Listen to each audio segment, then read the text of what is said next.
y que recuerden que cada uno de los medicamentos que yo utilizo puede emplearse o puede afectarme una de las vías independientemente. Si yo necesito que se afecte desde la parte inicial o necesito que solamente se afecte la producción de uno o la producción por lo menos de prostaglandinas, de tromboxano, de la parte de leucotrienos. La idea de esto es que yo puedo hacer medicamentos que no me bajen tanto la supresión, o sea, por lo menos como el corticoide, que el corticoide como empieza desde el principio de la vía, yo sé que me va a disminuir la respuesta inmunológica y por eso es que se considera que el paciente que consume corticoide es inmunosuprimido, pero también vamos a tener medicamentos que nos da la acción de no disminuirle por lo menos los leucotrienos, los tromboxanos y que son un poquito más específicos para ciertas sustancias que yo necesito bajar el dolor, entonces le disminuimos la parte de las prostaglandinas o necesito por lo menos disminuir lo que es la agregación plaquetaria. Una de las cosas que también tienen que tener claro es que a pesar de que yo consuma medicamento en pequeñas dosis y sigue produciendo en otras vías la producción de tromboxano y prostaglandinas. Por lo menos el hecho de que yo tome aspirina no quiere decir que yo no haga agregación plaquetaria. No produzco grandes cantidades de tromboxano, pero sí estoy produciendo endotelina que produce una vasoconstricción y puede inducir la agregación plaquetaria. No se va a hacer de manera tan rápida como si no lo estuviera tomando, pero el paciente, es decir, que sí lo empieza a hacer de manera un poquito más lenta. Por eso es que por lo menos los pacientes que toman aspirina y necesitan entrar a una cirugía programada, estos pacientes se la suspenden 24 horas antes de la cirugía. ¿Por qué? Porque el metabolismo demora más o menos 24 horas, entonces yo ya sé que después de 24 horas la célula empieza por la acción, por el funcionamiento, empieza a producirme tromboxano. Si yo tengo que hacerle una cirugía al paciente y es una cirugía que no es programada, sino que es una cirugía de urgencia, si a mí me dicen que el paciente está tomando aspirina, pues yo sé que la agregación plaquetaria va a durar un poquito más, o sea que el paciente va a tener un tiempo de sangrado un poquito más largo. ¿Ustedes ven laboratorio de fisiología? No.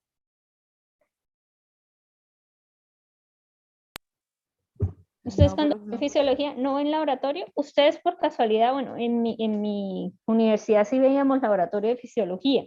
Nosotros por lo menos para mirar si había funcionamiento de las plaquetas y funcionamiento del tromboxano, hacíamos una prueba muy sencilla que es la que se hace en el laboratorio, que uno se pincha un dedo y cronometraba cuánto demoraba haciéndose el coagulito inicial. Con decirle que cuando hacíamos esa prueba, a dos de mis compañeros se les hizo diagnóstico accidental, uno de una alteración de la cascada de la coagulación, que él sí decía que demoraba un poquito más que todo el mundo haciendo, o sea, que cuando se cortaba esto sangraba y sangraba y sangraba, y el otro tenía una alteración en la agregación plaquetaria. Entonces, en los tiempos, eso se llama tiempo de sangría. El tiempo de sangría nos ayuda a determinar si la célula libera grandes cantidades, por lo menos, sobre todo en la cascada de la coagulación, libera tromboxano, hago agregación plaquetaria y se me activa la cascada de la coagulación, que es aparte. Más adelante van a entender también, porque yo les decía que los antiagregantes y anticoagulantes son diferentes. Recuerden que antiagregante es que no me permite que las plaquetas se me peguen, pero me activa la cascada de la coagulación sin ningún problema. Y los anticoagulantes son sustancias que me degradan el coágulo o la fibrina, que es lo que yo estoy formando para la formación del coágulo primario o el proceso de homeostasis primaria y secundaria. La siguiente diapositiva.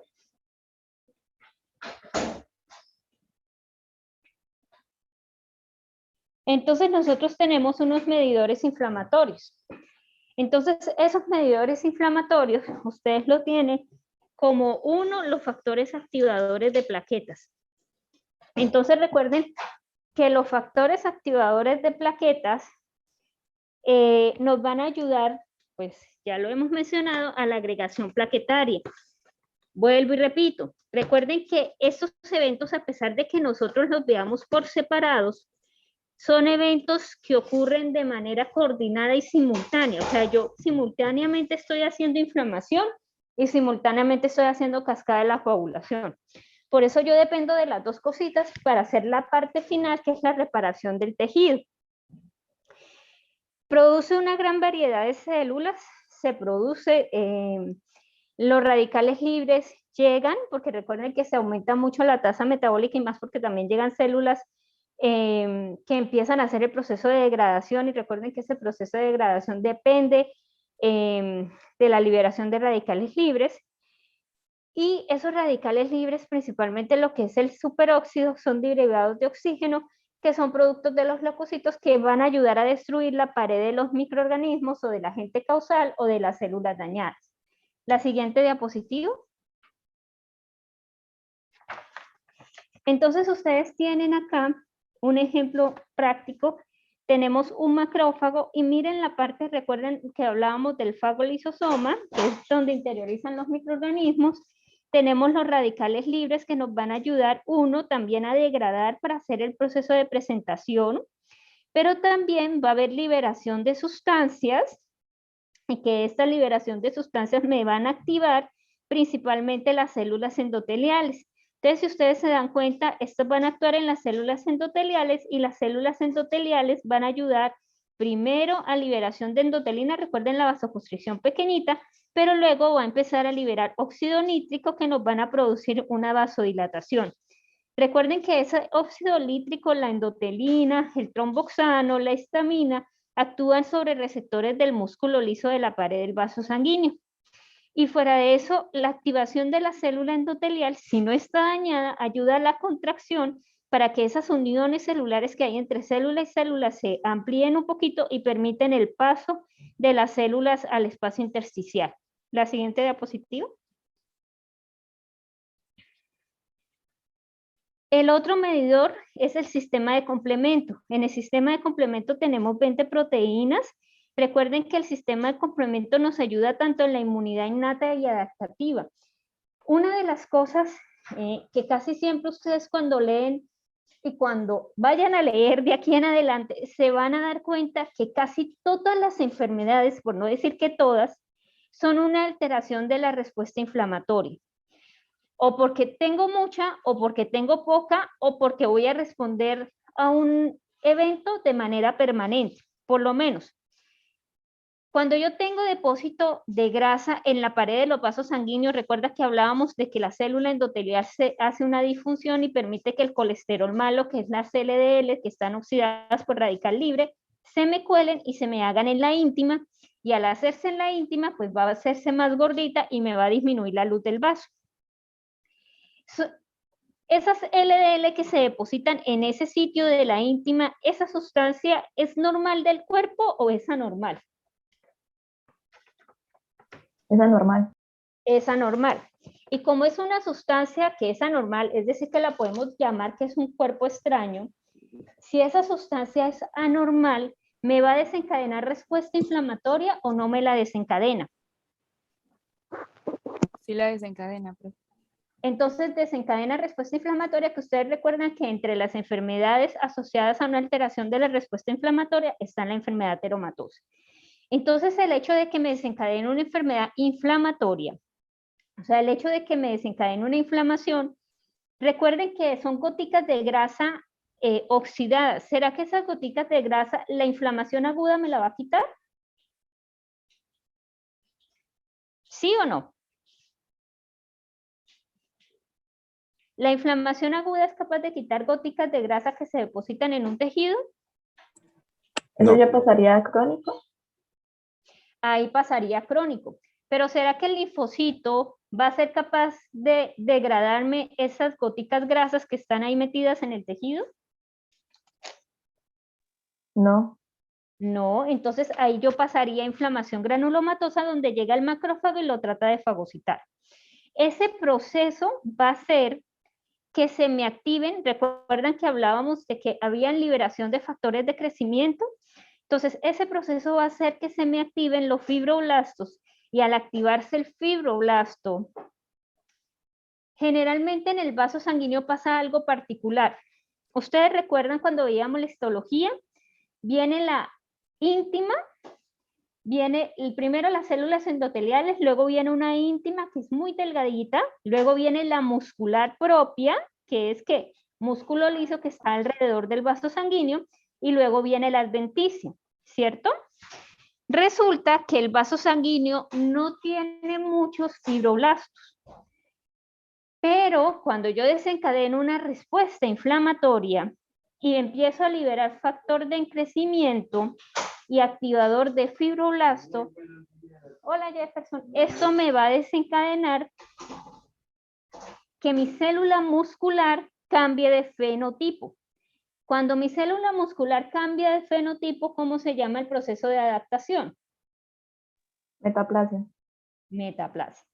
Entonces, mi célula muscular cambia de fenotipo y el fenotipo que ella cambia se va a llamar, la célula se va a llamar miofibroblasto. O sea que es una célula muscular que se convirtió en fibroblasto. Esta célula muscular, como ya es un fibroblasto, recuerden que los fibroblastos sí se mueven. Entonces, como tiene factor de crecimiento en un sitio del vaso sanguíneo, el fibroblasto, el miofibroblasto va a pasar de la capa muscular, se me va a ir a la íntima, o sea, empieza a moverse la célula, como cambio de fenotipo, empieza a moverse la célula ahí al sitio donde yo lo tengo marcado con respuesta inflamatoria. ¿Cuál es la función del fibroblasto?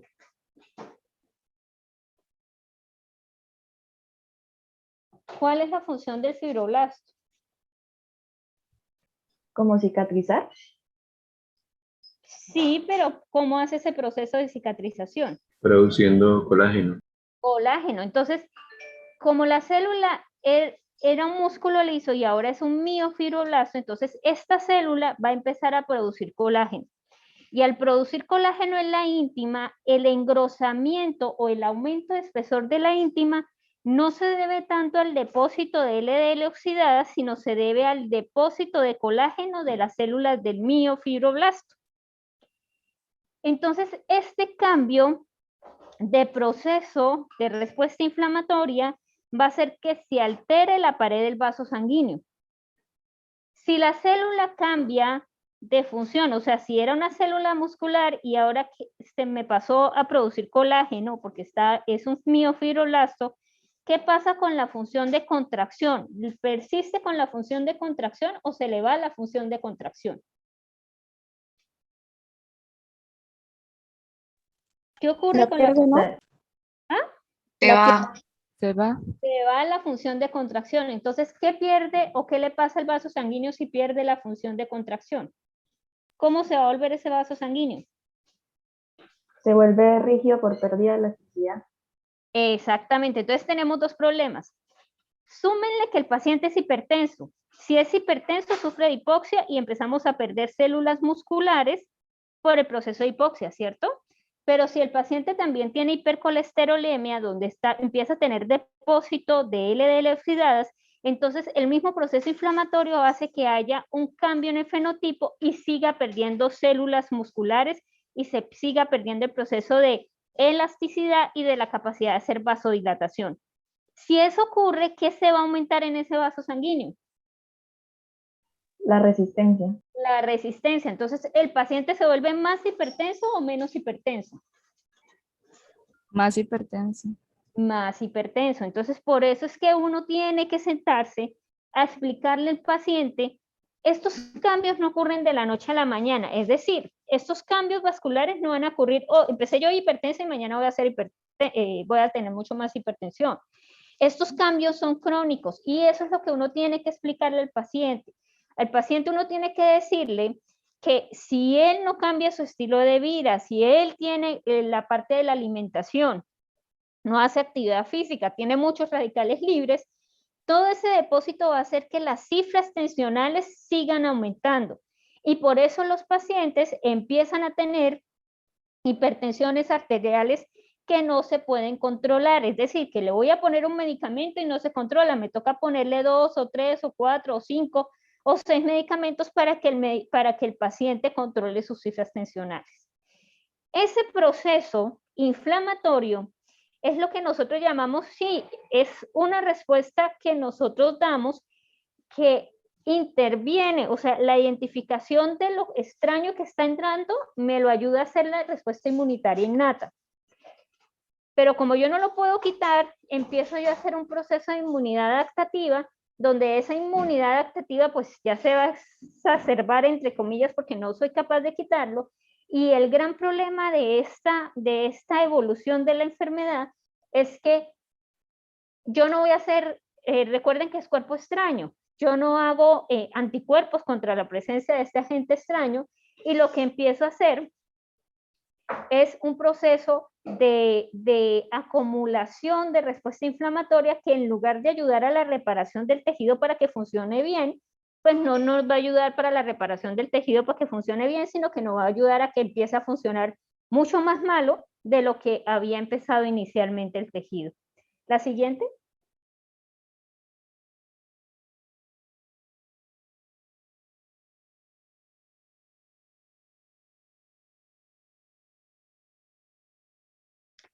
Entonces, recuerden que nosotros tenemos ciertos medidores que nos pueden ayudar a la amplificación de la inflamación, a la fagocitosis y al proceso de Lis. Entonces tenemos que a la inflamación, así como vimos que la interleuquina 1 y el factor de necrosis tumoral ayudan a la amplificación, también tenemos áreas del complemento como C3A, C5A que estimulan la liberación de histamina. Recuerden que el complemento son proenzimas o prosustancias que necesitan una cascada para que se activen en segmentos que me van a funcionar en la respuesta inflamatoria. No me lo quites porque Gerson me dijo que era el de aquí. No, es que ese no es el de ahí. Ah, entonces regáleme el de acá. El de la fagocitosis se hace con el complemento C3B. Recuerden que son auxinas que van a unir el proceso de fagocitosis. La siguiente diapositiva.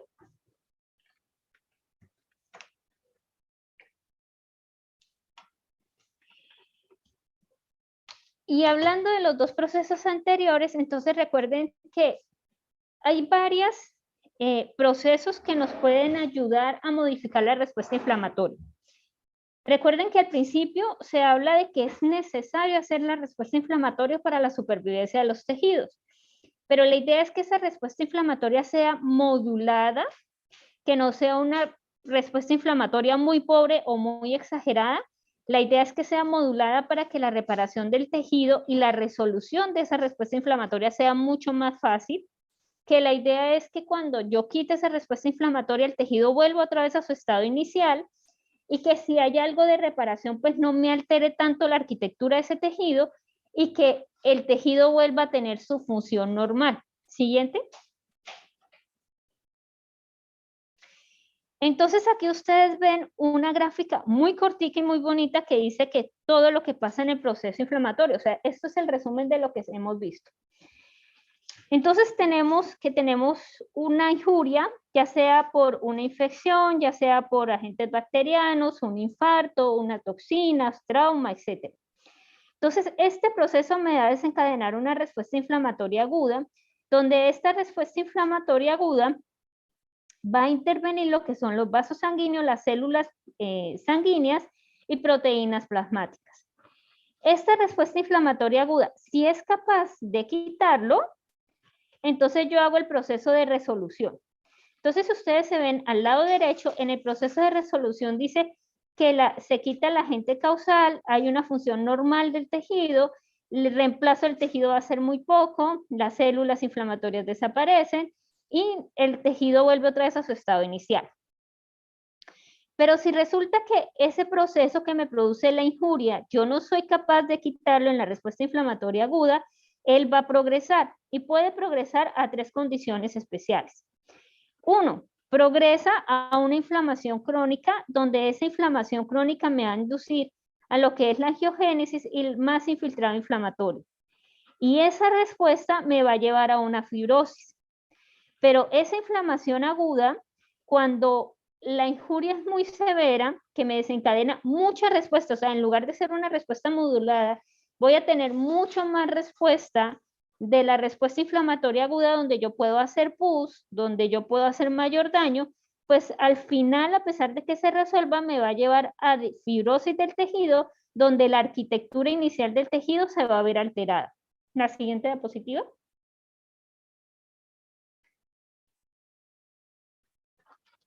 La morfología de la inflamación, entonces ustedes tienen que lo mismo, dilatación del vaso sanguíneo, acúmulo de linfocitos y fluido extravascular. La siguiente diapositiva.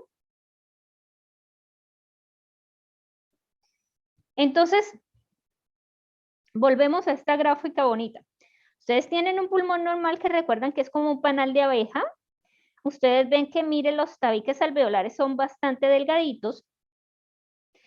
Pero, ¿qué diferencia ven entre la A y la B? ¿Qué pasa con el septum alveolar? O la pared del alveolo. Está engrosadito. ¿Y qué es lo que más ven? ¿Qué color? ¿Rojo o rosadito como en la parte de A? Rosado. ¿Esa sería la física de colágeno? ¿Lo rosado? No. Ese es colágeno normal, lo rosado.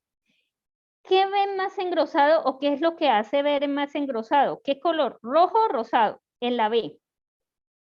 El rojo. El rojo, profe. El rojo. Entonces recuerden que lo rojo quiere decir que son glóbulos rojos. Entonces, ¿qué es lo que está dilatado? Los vasos sanguíneos. Los vasos sanguíneos. Vasos sanguíneos. Que no se ve en la A. Si ustedes ven la A, ustedes en la A no ven nada rojo por ahí. Ni siquiera eso, que la pared alveolar tiene bastantes vasos sanguíneos.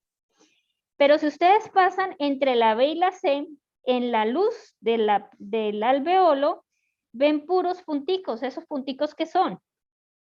Leucocitos. Leucocitos que arriba dicen, o sea, son células inflamatorias, que dependiendo de la fase donde esté, va a predominar. Entonces, si yo estoy en la parte aguda y es un proceso bacteriano, entonces todo este infiltrado inflamatorio va a estar asociado ¿a qué? A una respuesta aguda por neutrófilos. Las células salen, pero además de células que salen ahí al espacio a la luz de los alveolos. ¿Qué otra cosa sale acompañada de las células? Glóbulos rojos. No, señor. ¿Qué otra cosa sale a la luz del espacio alveolar? Proteínas plasmáticas.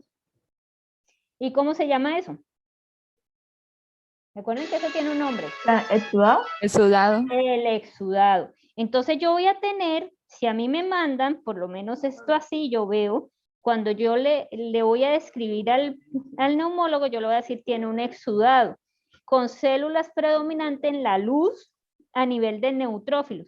¿Por qué tengo que decirle la diferencia de las células predominantes?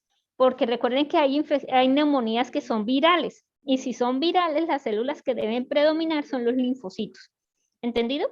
La siguiente diapositiva.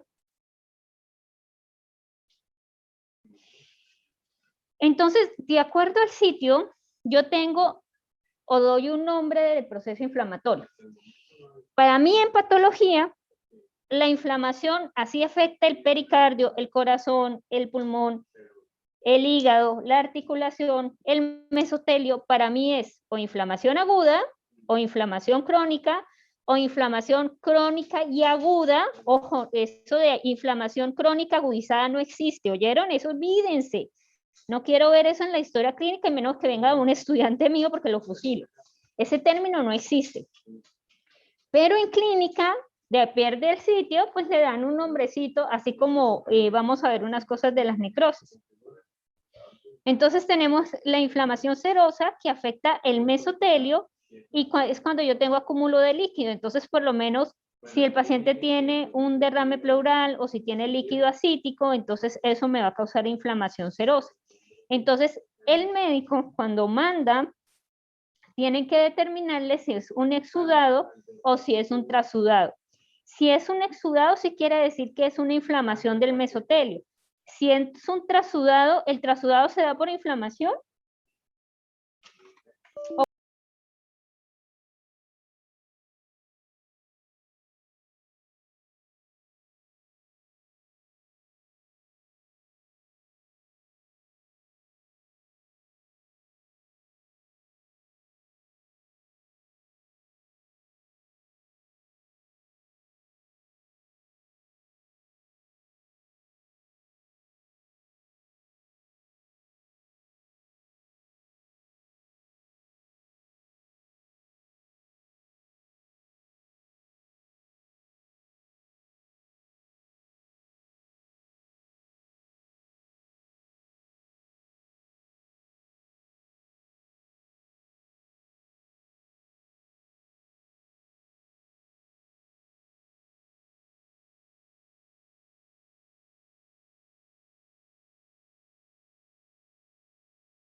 Jóvenes.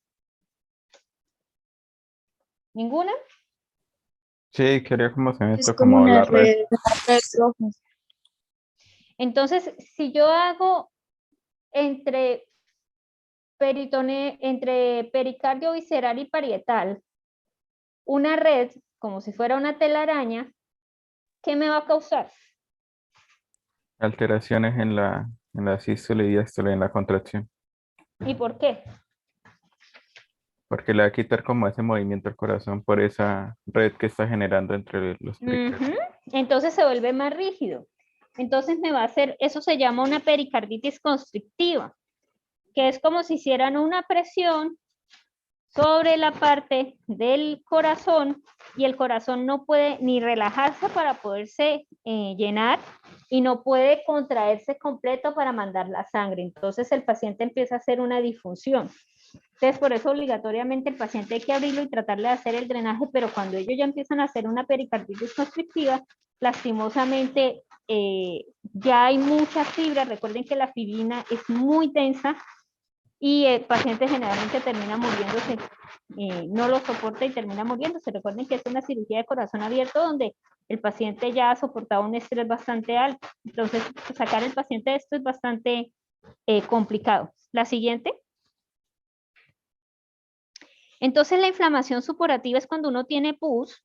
Y recuerden que la pus es la presencia de dendritos celulares con neutrófilos, con necrosis y con edema. La siguiente.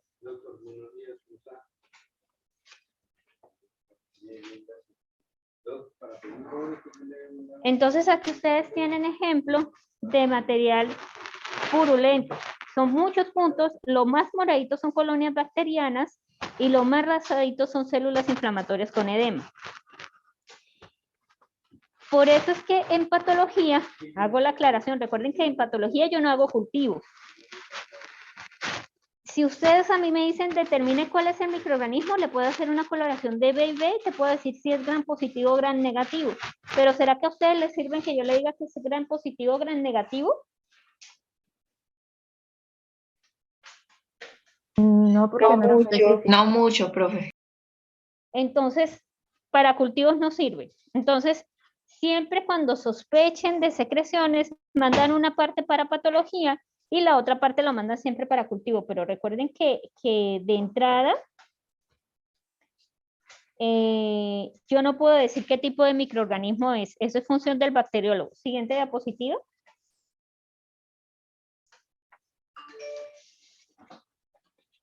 El que sigue es un minero. Espérenme un momentico, chicos. El que sigue es un minero. Tengo entendido que son dos armas de fuego, un minero o un arma de fuego, luego un minero, luego otro arma de fuego y la CNI. Esta vereda Chane, ¿dónde queda? ¿Ese es municipio de qué? ¿El Zulia? Y tenemos el otro proceso, que es una úlcera. ¿Recuerdan cuál es la definición de erosión? Que ya lo vimos. Ustedes la otra vez me lo dijeron. ¿Cuál es la definición de erosión? Cuando se pierde la mucosa. Cuando se pierde la mucosa. Entonces, uno tiene que hacer la diferencia entre erosión y entre úlcera. La úlcera es cuando se lesiona mucho más allá de la lámina propia principalmente. O sea que yo voy a tener compromiso de la muscular de la mucosa y de la submucosa. Porfa, la monitora párese al lado izquierdo en la parte superior con el cursor. Sobre la gráfica B, lado izquierdo, ahí. Recuerden que eso es la mucosa. Entonces, si yo solamente me llevo la mucosa, es una erosión, ¿cierto? Párate en toda la mitad del huequito donde se ve la diferencia hasta abajo. Más hacia el lado derecho mío. Más. Ahora vete para abajo, abajo. Por ahí, abajo, abajo. No te pases.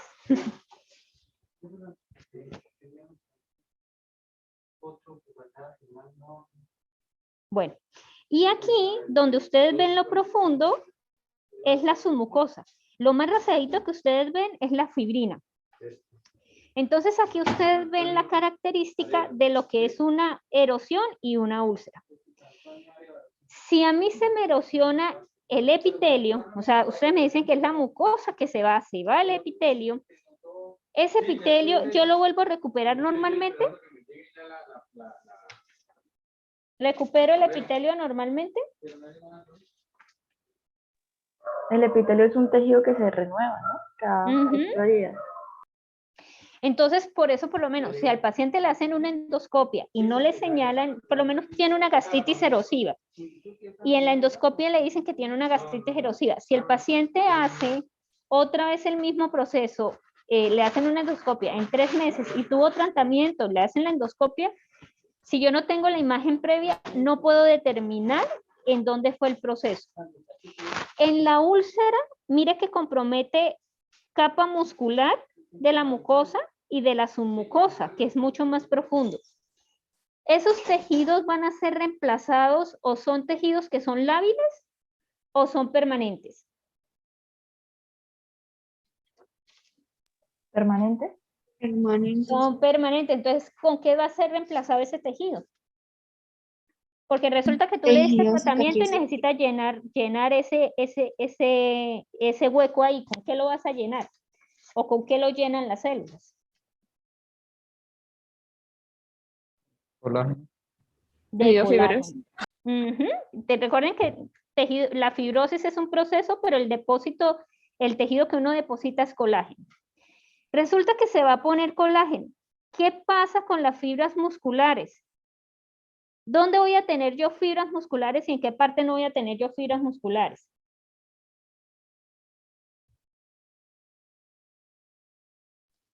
No va a haber fibras musculares en la parte dañada, en la parte que está teniendo ese llena de colágeno.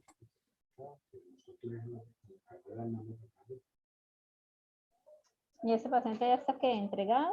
No, ya le iban a entregar cuando...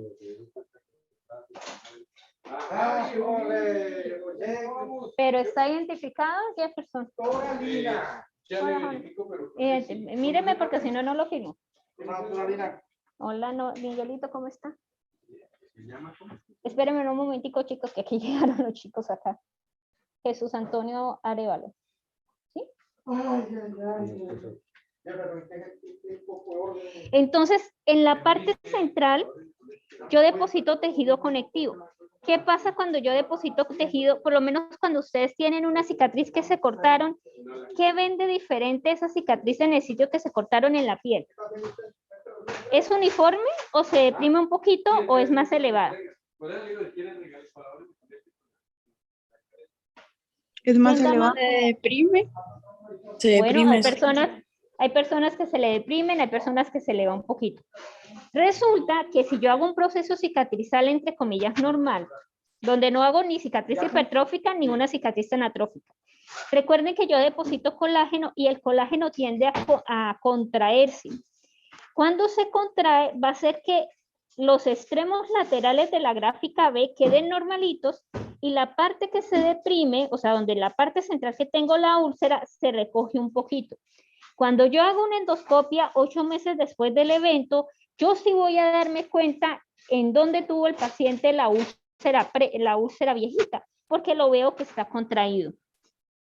Entonces, esa es la diferencia entre lo que nosotros hablamos regeneración y reparación. Cuando una lesión es más grande, se va a reparar el tejido.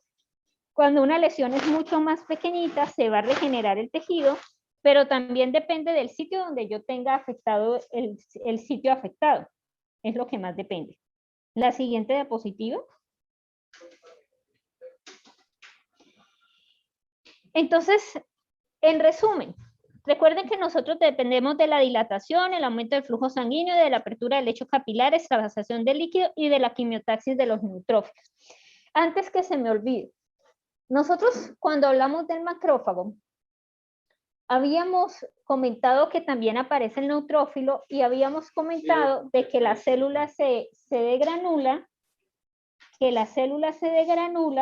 y cuando se degranula también utiliza sustancias de radicales libres y otras sustancias para degradar la pared de lo que necesita destruir, ¿cierto?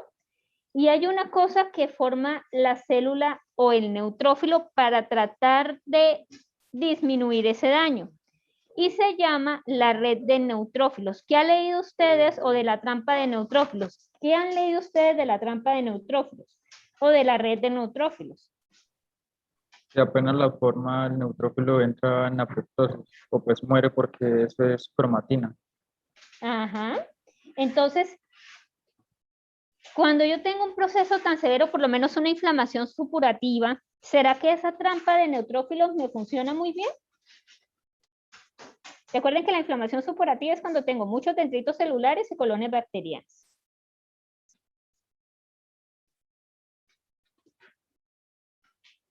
¿Esa necropsia cuándo la hicieron? ¿Cuándo? Ah, no, yo firmo con fecha de hoy, ¿no? Sí. Hoy estamos aquí a 16, ¿no? 17, 16. Cuando yo tengo inflamación supurativa, si quieres pase la gráfica donde veíamos el pulmón que yo les decía de las colonias bacterianas. Miren. La otra, acá. Miren la gráfica B. Entonces decíamos que el neutrófilo forma una red o una trampa para tratar de contener esa respuesta inflamatoria para que, por lo menos, regrésate otra más, por favor. ¿Otra más? ¿Otra más? Donde tenemos las tres gráficas de pulmón. Acá. Miren la gráfica, la C. Si ustedes se dan cuenta, en la C, en esa luz de alveolo que parece como una N, porque está en el lado izquierdo y lado derecho, ustedes ven en toda la luz las células inflamatorias. Si nosotros ponemos aquí la trampa está designada solamente a estos dos alveolos. ¿Sí me hago entender? Y si yo tengo microorganismos, o sea, lo que hace la trampa es atrapar al microorganismo o a la célula responsable de la activación o el agente causal que me está desencadenando la activación de la respuesta inflamatoria, atrapa esas células, atrapa neutrófilos de tal manera de que cuando yo ya la estoy formando me degranule y al degranularme destruir lo que me está activando. Eso es lo que yo hago en el proceso inicial de la respuesta inflamatoria. Vámonos para la siguiente, para la de la supurativa.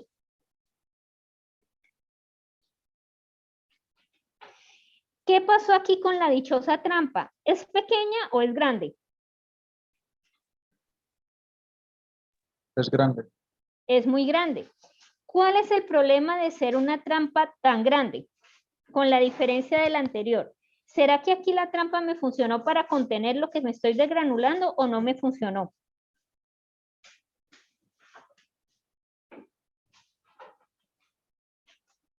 ¿Funciona o no funciona?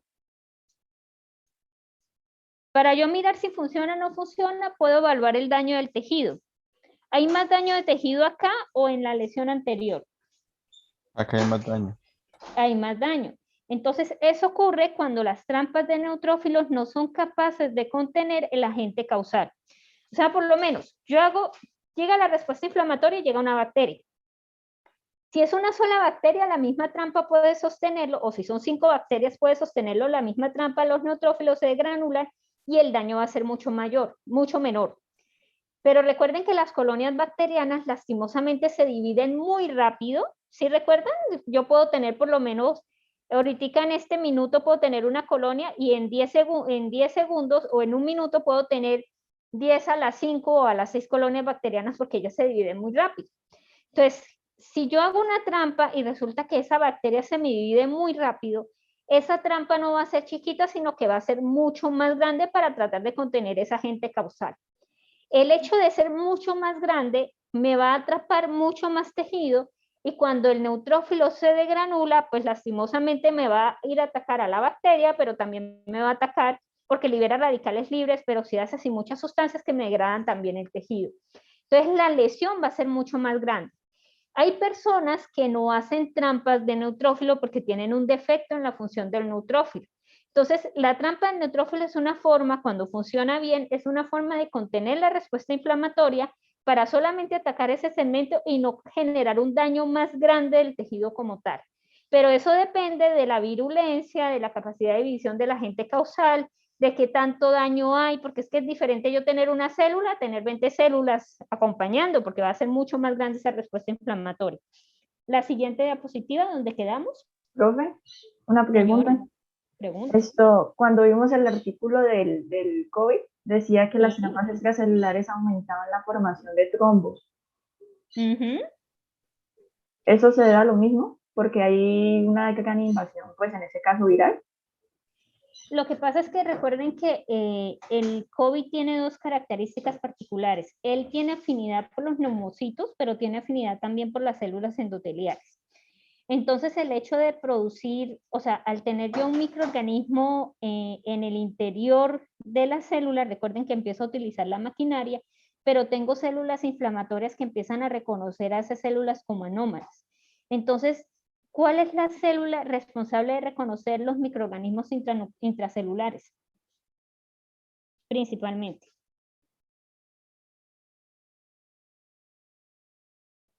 NK, linfocito CD8, CD4 o linfocito B.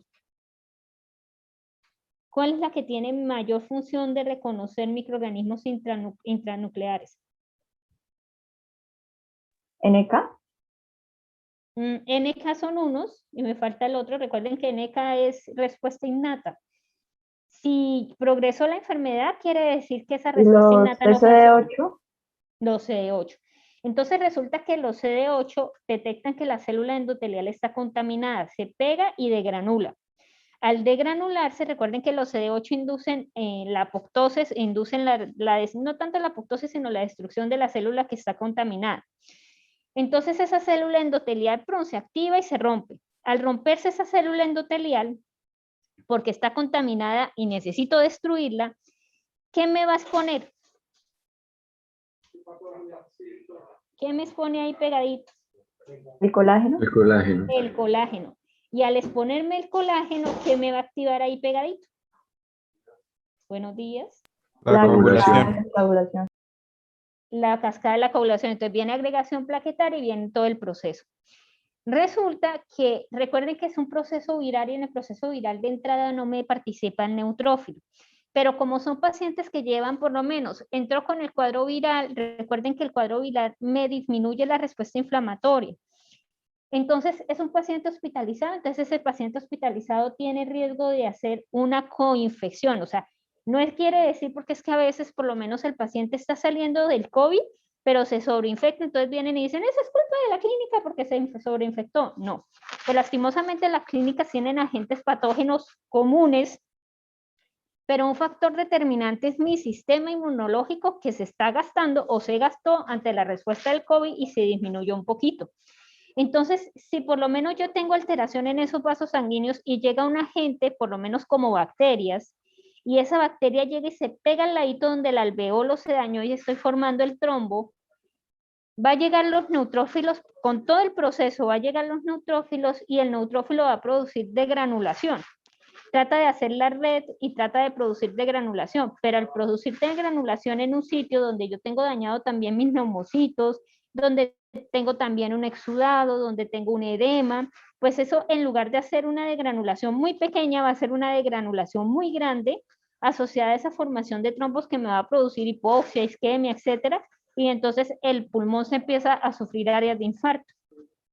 Por eso son enfermedades o son enfermedades que tienen mucha comorbilidad porque no es solo un solo evento que pasa, sino que son varias estructuras que se dañan de forma tan súbita, porque es que tú empiezas a manejar los trombos en el pulmón, pero también el paciente pegadito empieza a hacerme una coinfección y ahí pegadito viene el daño que ya lo tiene en la parte del pulmón. Entonces, cuando ya el paciente está, entre comillas, tratando de recuperarse, hay más respuesta inflamatoria y hay más lesión porque hay una hipoxia, y recuerden que la hipoxia también me desencadena respuesta inflamatoria, entonces eso me va a generar mucho, por lo menos si el paciente sale, me va a generar mucho más fibrosis del parénquima pulmonar.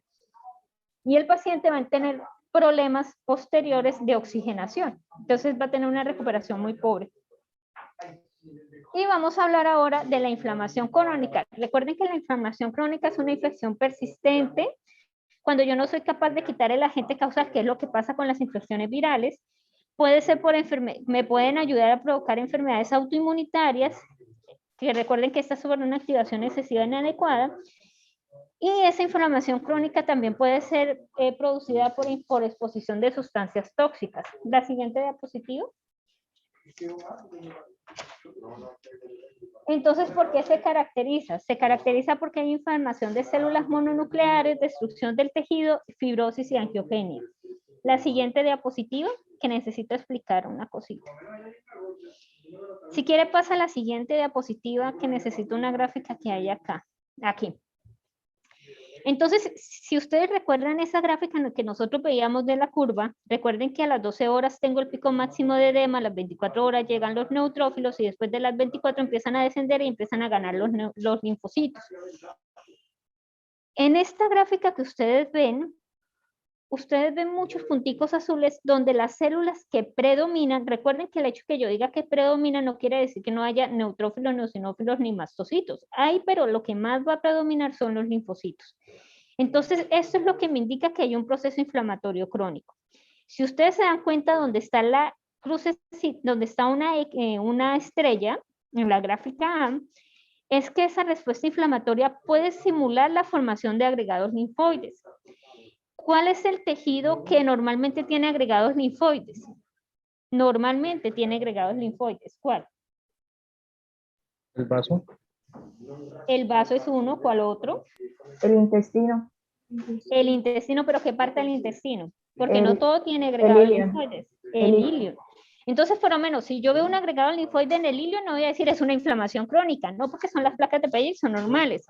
Pero si yo veo un agregado linfoide en la mucosa gástrica, que no debe existir, o un agregado linfoide en colon, por lo menos en el recto, o en colon sigmoides, donde no deben existir agregados linfoides, o en este caso en un parénquima pulmonar, donde no deberían existir agregados linfoides, entonces aquí en este segmento yo ya voy a decir que hay un proceso inflamatorio crónico. Que ese proceso inflamatorio crónico puede ser porque tenga un microorganismo, por lo menos el Helicobacter pylori, que ustedes saben que es responsable de la gastritis.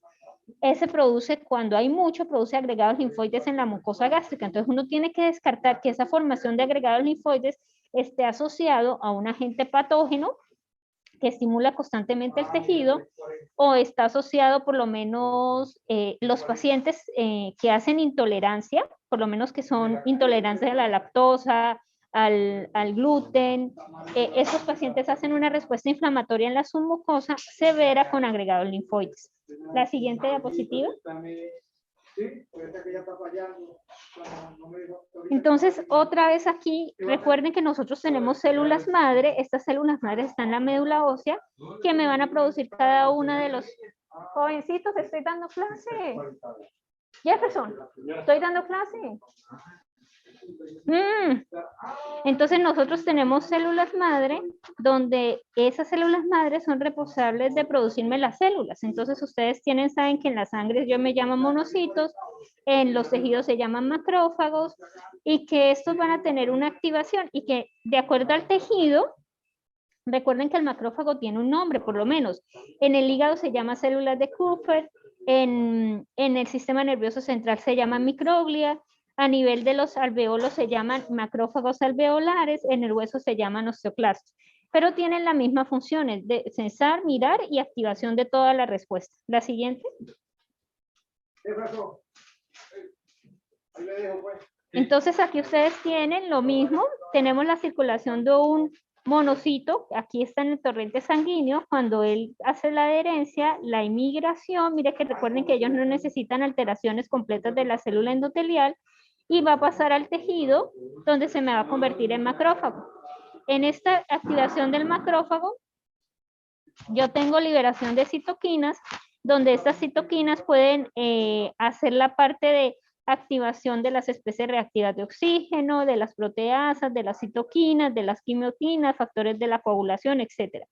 Pero si resulta que él libera algunas citoquinas, interleuquina 4, pues él me va a inducir lo que es la reparación del tejido, que es la liberación de factor de crecimiento fibroblástico, citoquinas, factores de crecimiento de angiogénesis, remodelación de colágeno, etc.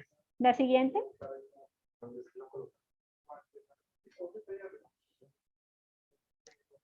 ¿Qué pasa cuando la inflamación crónica y aguda no es capaz de quitarlo? Pues voy a inducir a una inflamación granulomatosa. Y esa inflamación granulomatosa, el responsable, vuelve y juega, es el monocito o el macrófago en los tejidos. Entonces lo que él trata de hacer es encapsular, rodear y fagocitar.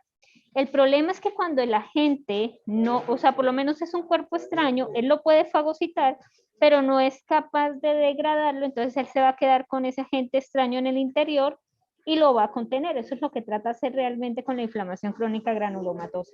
Siguiente.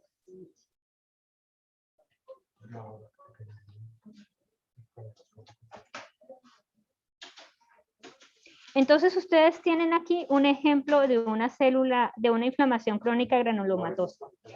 ¿Qué les llama la atención o qué les gusta de esta gráfica o de esta lámina de histología?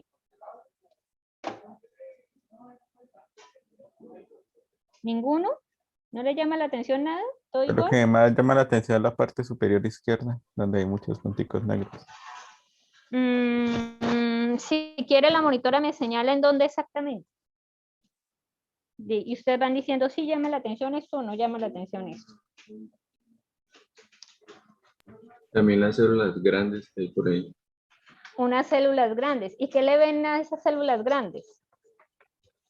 ¿Cómo tienen los núcleos? ¿En el centro o en la periferia? O etcétera, etcétera, etcétera. La periferia. En la periferia. Entonces eso es lo que nosotros llamamos, si ustedes ven, lo que más predomina y lo que más se ven son esas células grandes. Esas son las que se llaman las células gigantes multinucleadas. Y esas células gigantes multinucleadas se forman por la unión de muchos macrófagos. O sea, estas células son macrófagos unidos. Y los nucleitos que ustedes ven en la periferia son los núcleos del macrófago. De acuerdo a la ubicación de los núcleos, para información, estas células tienen un nombre, por lo menos. Cuando los núcleos son así en la periferia, se llaman células gigantes de tipo Langerhans. Estas células, cuando yo las veo así, de esta forma, son células que son patognomónicas. ¿Qué quiere decir? Que yo las veo más frecuentemente, pero no me va a decir 100% qué es. En la tuberculosis. Entonces, cuando yo veo un corte de pulmón, de ganglio linfático, de intestino, de cualquier órgano, y veo las células así ubicadas con los núcleos así en la periferia, yo sé que el paciente muy probablemente va a tener tuberculosis asociada con ese color rosadito que ustedes ven en la parte central. Hay otras células gigantes que los núcleos son desordenados. ¿Qué quiere decir desordenados? Ustedes ven uno en la periferia y otro central. Esas son las células gigantes de tipo cuerpo extraño que yo lo voy a ver por lo menos en una sutura. Ustedes suturaron al paciente, pero resulta que la sutura no se reabsorbió y como eso es un cuerpo extraño, me va a desencadenar una inflamación aguda, luego crónica, luego granulomatosa y ustedes ven las células gigantes rodeando la sutura. Pero hay otras enfermedades que me pueden producir una inflamación crónica granulomatosa como la sarcoidosis y esas células gigantes se llaman células gigantes de Tutton. Y esas células gigantes se caracterizan porque van a tener los núcleos redondos, pero en la mitad o en la periferia van a encontrar una estrellita y se ve muy bonita. Entonces cuando uno la ve, uno por lo menos dice, ay, tan bonito, me gusta. Divino porque uno lo ve y ve las células muy bonitas, pero no tan divino para tener la enfermedad. Entonces, si ustedes se dan cuenta, ustedes predominan células gigantes.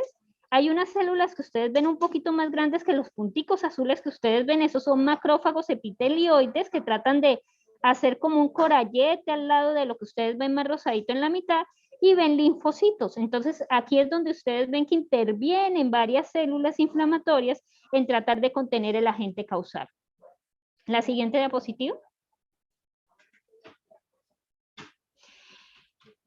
¿Por qué se caracteriza la respuesta inflamatoria? Entonces, la inflamación se caracteriza porque ustedes tienen, o uno se da cuenta que un paciente está haciendo una respuesta inflamatoria porque tiene unas manifestaciones clínicas. Y estas manifestaciones clínicas son directamente proporcionales a las sustancias de proteínas que nosotros liberamos para poderlas desencadenar. Por eso es que cuando yo estoy inmunosuprimida o no tengo tanta producción de estas sustancias, pues mi sintomatología va a ser menor. Entonces, la fiebre, ¿quién lo produce? La interleuquina y el factor de necrosis tumoral. Y recuerden que la fiebre, ojo, es la temperatura mayor de 1 a 4 grados sobre el nivel normal, que son 37. Hablamos de febrícula cuando es de 0.5 grados. Las proteínas de la fase aguda, que nosotros lo utilizamos para poder determinar si el paciente está en un proceso inflamatorio. Hay unas que son específicas, unas que no son tan específicas, y tenemos por lo menos como el PCR. Recuerden, PCR no es proteínas C reactivas, que es una prueba molecular, no. Estas proteínas reactivas de la fase aguda, el PCR, y las más específicas son fibrinógeno, interleuquina y factor de necrosis tumoral. Y el cuadro hemático, que es una herramienta muy buena, que me ayuda a determinar que hay leucocitosis y neutrofilia. Nosotros siempre se trata de hacer un diagnóstico con pruebas de laboratorio conjuntas. O sea, ustedes no pueden mandar un PCR sin cuadro hemático. ¿Por qué? Porque si el paciente está deshidratado, si el paciente hizo actividad física, si el paciente viajó el día de hoy, puede haber liberación de proteínas de la fase aguda y el PCR le puede dar alto. Y con un cuadro hemático normal. Entonces yo por un PCR solo no puedo decir que el paciente me está dando una respuesta inflamatoria aguda. Las más específicas son el fibrinógeno y las más específicas son la interleuquina 1 y el factor de necrosis tumoral, pero son pruebas que no se hacen en el laboratorio de forma común y frecuente. No se pueden hacer porque son mucho más costosas y no lo hacen en todos los laboratorios. La siguiente diapositiva.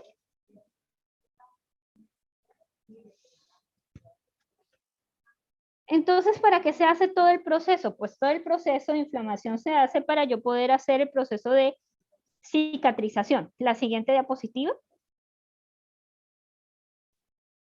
Entonces, el proceso de cicatrización genera dos procesos, que es la regeneración y la reparación. Entonces, recuerden que la regeneración es la recuperación completa del tejido, donde yo no veo que algo haya pasado. Entonces, era lo que hablábamos ahorita, la diferencia de erosión o úlcera. Que en la erosión, cuando yo vengo y recupero el tejido se recupera igualito como estaba y yo no me doy cuenta que algo pasó por ahí. En cambio, en la reparación ya hay depósito de mayor cantidad de tejido con pérdida del mismo tejido, lo que hace que el tejido cambie de su morfología y algunas veces al cambiar la morfología puede cambiar la función. La siguiente diapositiva.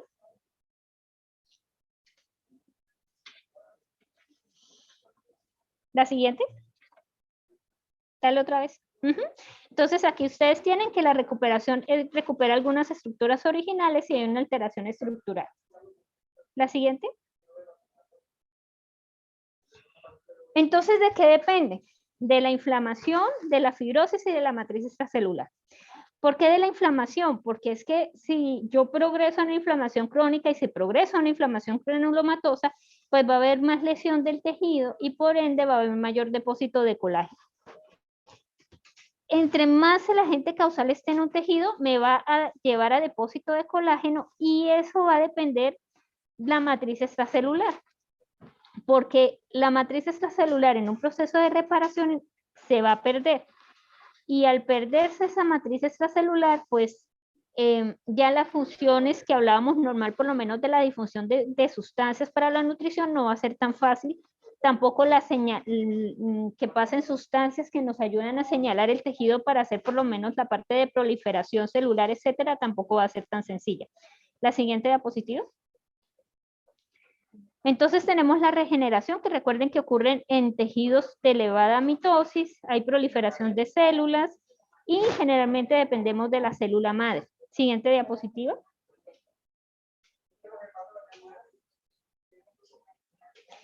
Y la reparación, que en la reparación sí dependemos del depósito, dependemos de la inflamación crónica y dependemos mucho de la inhibición de la respuesta inflamatoria. O sea, entre más dure la respuesta inflamatoria crónica expuesta y el macrófago no la frene, esto va a hacer que se aumente el daño en el tejido y se induzca la producción de colágeno. Siguiente diapositiva. Entonces ustedes tienen aquí el ejemplo. Tengo un tejido normal y ese tejido normal sufre una injuria. Esa injuria puede ser bacterias, trauma, agente químico, todo lo que ustedes pueden poner. Entonces si esta injuria ocurre en un tejido de división rápida, entonces yo hago el proceso de reparación y recuerden que los de división rápida son por lo menos la mucosa, tracto gastrointestinal, generalmente todos los epitelios y el sistema hematopoyético. Pero también yo tengo tejidos que supuestamente hacen el proceso de regeneración. ¿Por qué les digo que supuestamente hacen? ¿Cuál órgano ustedes han escuchado que lo pueden quitar un segmento y que cuando ingresa al cuerpo de la otra persona puede otra vez retomar su función normal y aumentar de tamaño tanto al órgano normal? El hígado. El hígado. El hígado. Ujú. Pero resulta que no es 100% verdadero. El primer proceso que se hace es un proceso compensatorio. ¿Qué quiere decir compensatorio? O sea, que la célula hepática se vuelve gordita y por ende, al volverse gordita, va otra vez a adquirir su tamaño inicial. El problema radica es que para yo poder inducir el proceso de regeneración en el hígado, yo necesito de una adecuada respuesta inflamatoria. Si yo hago mucha respuesta inflamatoria, voy a hacer fibrosis. Si no hago respuesta inflamatoria, pues solamente hago el proceso de hipertrofia, que es que me vuelvo gordita para cumplir la función compensatoria. El problema radica es que activar principalmente las células madre, sobre todo en el hígado y en el riñón, es completamente difícil. O sea, esas células madre para que se activen es de... La gran mayoría de los estudios hablan de que es compensatorio, pero hay personas que sí logran activar, no se sabe por qué mecanismo, o sea que la respuesta inflamatoria ha sido tan acertada que me activa las células madre y estas células madre me inducen la división otra vez de las células hepáticas y de las células renales. En el riñón también lo mismo. En el riñón la idea es que aumenten los glomérulos, pero inicialmente lo que se hace es una compensación transitoria, que es que el glomérulo se vuelve más gordito y trata de cumplir la función del otro. Y la reparación, si ustedes se dan cuenta de este lado, depende de dos cosas, de que la injuria persista, entonces lo que voy a hacer es una cicatrización, o que si el proceso inflamatorio va a ser más crónico, pues voy a hacer un proceso de fibrosis. La siguiente.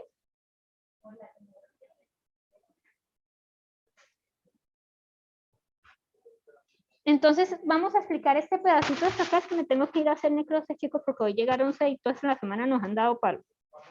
Es decir, este mes nos han dado palo. Hablamos de la matriz extracelular. ¿Recuerdan la primera clase que hablábamos de la matriz extracelular? Que la matriz extracelular la producen todas las células que viven sobre el tejido y que esa matriz extracelular le va a dar soporte a la célula, mantiene la polaridad de la célula, es la que ayuda a orientar la formación de nuevos vasos sanguíneos y es la que permite la migración de los fibroblastos y de los macrófagos. Esta matriz extracelular, sus componentes, que recuerda que hablábamos que había fibras elásticas, fibrilinas, citoquiratinas, laminina, o sea, todo lo que ustedes quieran ponerle a esa matriz extracelular, tiene que ser tan compacta, tan específica, para que permita la migración, el marcaje, migración y recuperación del tejido. Lo que más se afecta en un tejido cuando hay una respuesta inflamatoria es la matriz extracelular. Y eso es lo que vamos a hablar en la siguiente clase, que es cuando el fibroblasto me produce mucho colágeno, se quitan los otros componentes de la matriz extracelular y se pierde el proceso de elasticidad. Pero también al cambiar el componente de colágeno me impide el proceso de difusión y el proceso de migración de las células a donde sitio de marcaje o al sitio que yo necesito. Entonces, todo eso va a ser una alteración del tejido como tal, que es cuando ya vemos por lo menos cuando hay alteración de las triadas, cuando empieza a haber proceso de fibrosis, de cirrosis, etc. Entonces, no solamente ocurre en el hígado, ocurre en todos los tejidos y órganos, en la piel, en el cerebro, en todos los órganos que son expuestos a un proceso inflamatorio y a un proceso de regeneración y reparación. Continuamos la clase el lunes para terminar este capítulo y empezamos